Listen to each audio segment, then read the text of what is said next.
Yuk sekarang kita bahas mengenai garis gaya dan medan magnet. Nah, pas SMP kita pernah membahas mengenai medan listrik. Jadi medan listrik itu ada muatan positif maupun muatan negatif. Nah, jadi muatan di medan listrik itu dia kadang ada medan listriknya yang bermuatan positif saja ataupun yang bermuatan negatif saja dan tidak mewajibkan harus ada kedua muatan. Jadi ternyata sifat dari medan listrik itu yang boleh hanya satu muatan aja itu disebut monopol. Nah, jadi kita review dulu. Ternyata sepupuan dari medan magnet ini, yaitu medan listrik tadi, sifatnya monopol. Yuk, sekarang kita kembali lagi ke zaman sekarang, yaitu tentang medan magnet. Jadi ternyata medan magnet itu ada kutub utara dan kutub selatan. Ketika ibu potong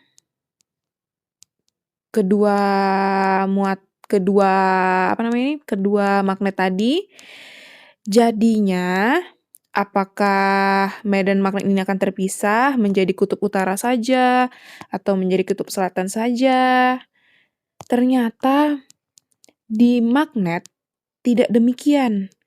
Jadi ketika ada suatu magnet yang dipotong, maka magnet bagian utara ini nantinya akan berubah menjadi, ini besarnya sama ya, berubah menjadi utara dan selatan.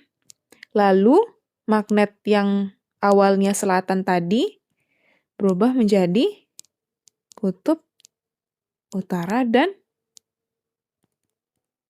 selatan juga.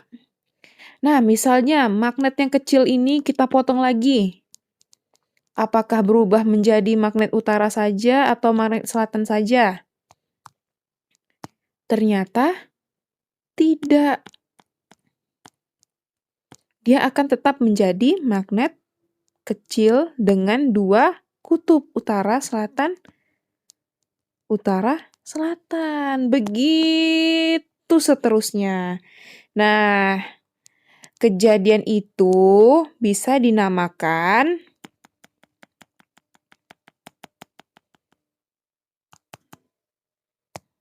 sifat dari magnet yang bernama dipol. Bahwa ternyata magnet harus memiliki dua kutub, walaupun dipaksa untuk terpisah. Lalu, ini kan bagian dari magnet yang terpisah tadi telah menjadi utara selatan dan utara selatan yang baru. Nah, dari magnet ini dan magnet ini apabila dipertemukan di tengah, apakah gayanya tarik-menarik atau tolak-menolak? Maka yang terjadi adalah tarik-menarik. Tarik-menarik. Hal ini karena kutub yang dipertemukan ini adalah kutub yang berlainan jenis. Mengapa bisa terjadi demikian? Ingat nggak, kalau misalnya bagian kutub utara, itu arahnya keluar. Yang pernah Ibu jelaskan sebelumnya.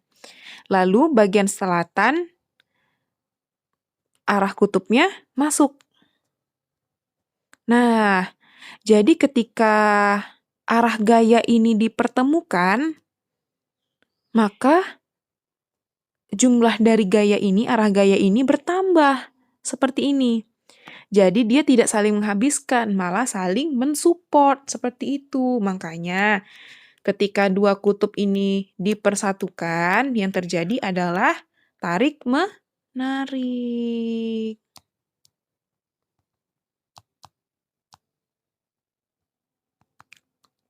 Ketika kutub utara ketemu kutub utara misalnya, lalu ini kutub selatan ketemu kutub selatan.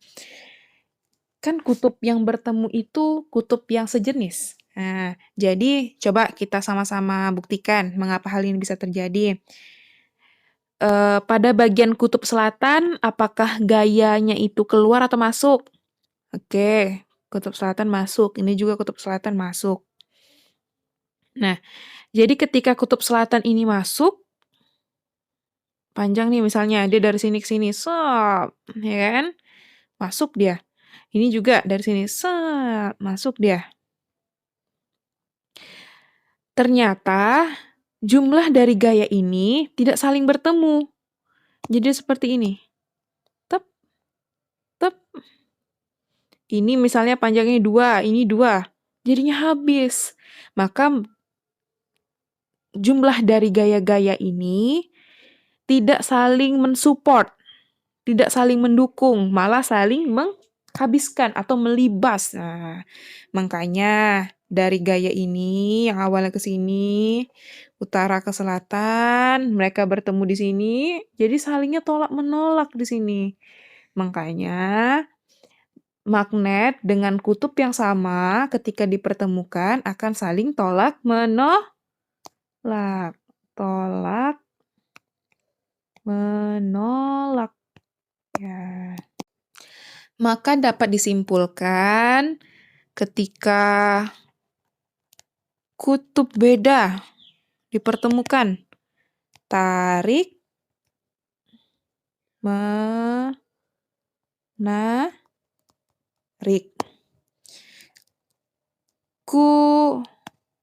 Kutub sama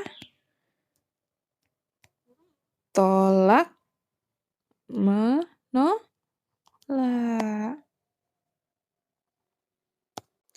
Jadi ketika garis gaya magnet itu mengalir dari utara ke selatan, maka ketika garis gayanya semakin jauh dari magnet akan semakin lebar jaraknya. Begitu juga seterusnya.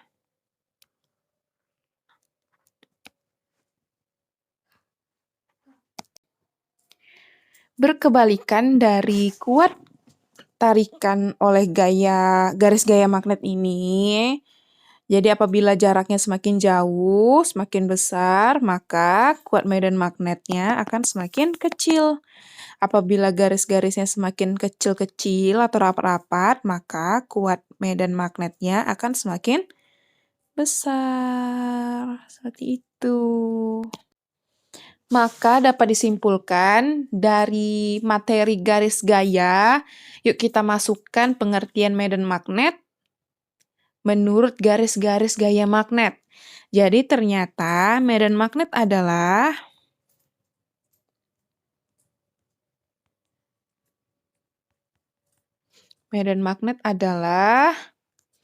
bahan magnetik di mana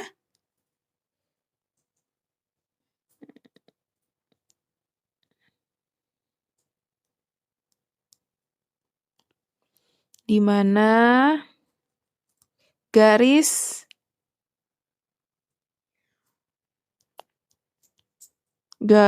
gaya magnet bekerja.